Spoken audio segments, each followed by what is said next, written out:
Everyone needs a coach. It doesn't matter whether you're a basketball player, a tennis player, a gymnast, or a bridge player. My bridge coach, Sharon Osberg, says there are more pictures of the back of her head than anyone else's in the world. Sorry, Sharon. Here you go. We all need people who will give us feedback. That's how we improve. Unfortunately, there's one group of people who get almost no systematic feedback to help them do their jobs better. And these people have one of the most important jobs in the world. I'm talking about teachers. When Melinda and I learned how little useful feedback most teachers get, we were blown away. Until recently, over 98% of teachers just got one word of feedback: satisfactory. If all my bridge coach ever told me was that I was satisfactory, I would have no hope of ever getting better.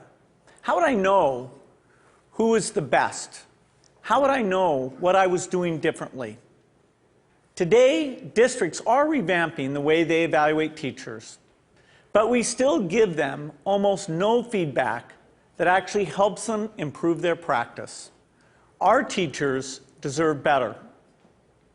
The system we have today isn't fair to them.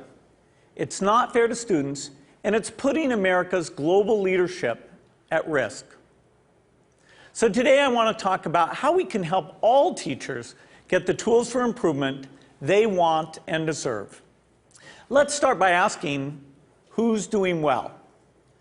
Well, unfortunately, there's no international ranking tables for teacher feedback systems. So I looked at the countries whose students perform well academically and looked at what they're doing to help their teachers improve. Consider the rankings for reading proficiency. The US isn't number one. We're not even in the top 10. We're tied for 15th with Iceland and Poland. Now, out of all the places that do better than the US in reading, how many of them have a formal system for helping teachers improve? 11 out of 14. The US is tied for 15th in reading, but we're 23rd in science and 31st in math. So there's really only one area where we're near the top, and that's in failing to give our teachers the help they need to develop their skills. Let's look at the best academic performer, the province of Shanghai, China. Now, they rank #1 across the board in reading, math, and science. And one of the keys to Shanghai's incredible success is the way they help teachers keep improving. They make sure that younger teachers get a chance to watch master teachers at work. They have weekly study groups where teachers get together and talk about what's working. They even require each teacher to observe and give feedback to their colleagues. You might ask, why is a system like this so important? It's because there's so much variation in the teaching profession. Some teachers are far more effective than others. In fact, there are teachers throughout the country who are helping their students make extraordinary gains. If today's average teacher could become as good as those teachers, our students would be blowing away the rest of the world. So we need a system that helps all our teachers be as good as the best. What would that system look like? Well, to find out, our foundation has been working with 3,000 teachers in districts across the country on a project called Measures of Effective Teaching. We had observers watch videos of teachers in the classroom and rate how they did on a range of practices. For example, did they ask their students challenging questions? Did they find multiple ways to explain an idea? We also had students fill out surveys with questions like, does your teacher know when the class understands a lesson?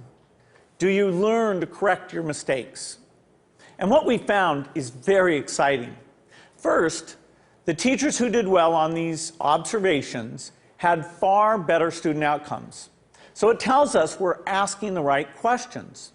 And second, teachers in the program told us that these videos And these surveys from the students were very helpful diagnostic tools because they pointed to specific places where they can improve.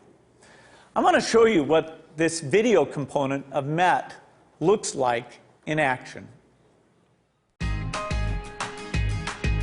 Good morning, everybody.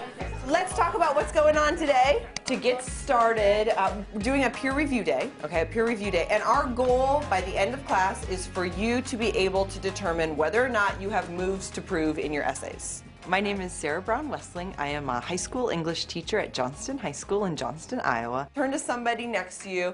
Tell them what you think I mean when I talk about moves to prove. I think that there is a difference for teachers between the abstract of how we see our practice and then the concrete reality of it. Okay, so I would like you to please bring up your papers. I think what video offers for us is a certain degree of reality. You can't really dispute what you see on the video.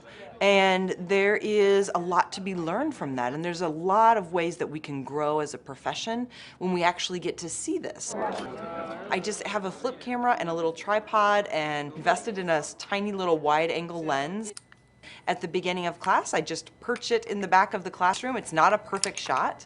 It doesn't catch every little thing that's going on, but I can hear the sound, I can see a lot, and I'm able to learn a lot from it. So it really has been a simple but powerful tool in my own reflection. All right, let's take a look at the long one first, okay?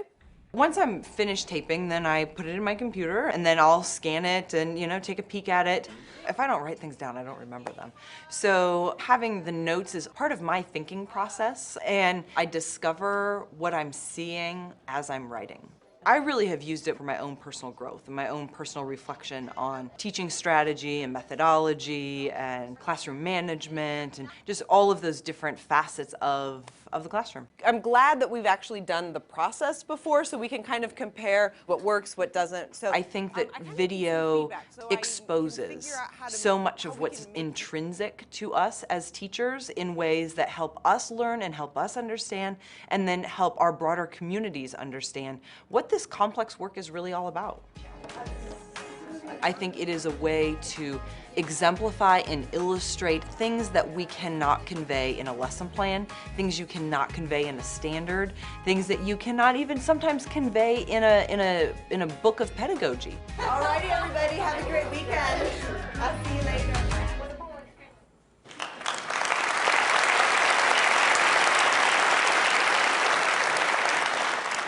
One day, we'd like every classroom in America to look something like that. But we still have more work to do. Diagnosing areas where a teacher needs to improve is only half the battle. We also have to give them the tools they need to act on the diagnosis. If you learn that you need to improve the way you teach fractions, you should be able to watch a video of the best person in the world teaching fractions. So building this complete teacher feedback and improvement system won't be easy.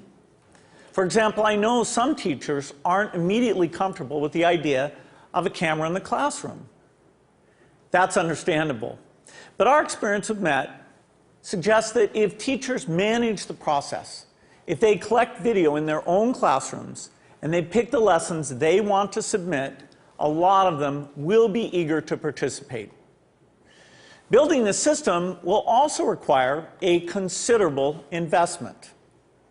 Our foundation estimates that it could cost up to $5 billion. Now that's a big number, but to put it in perspective, it's less than 2% of what we spend every year on teachers' salaries.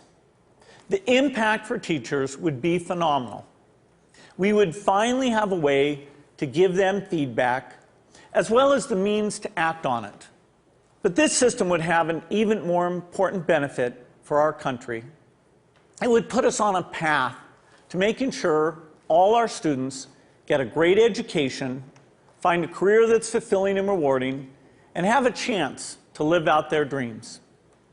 This wouldn't just make us a more successful country. It would also make us a more fair and just one, too. I'm excited about the opportunity to give all our teachers the support they want and deserve. I hope you are too. Thank you.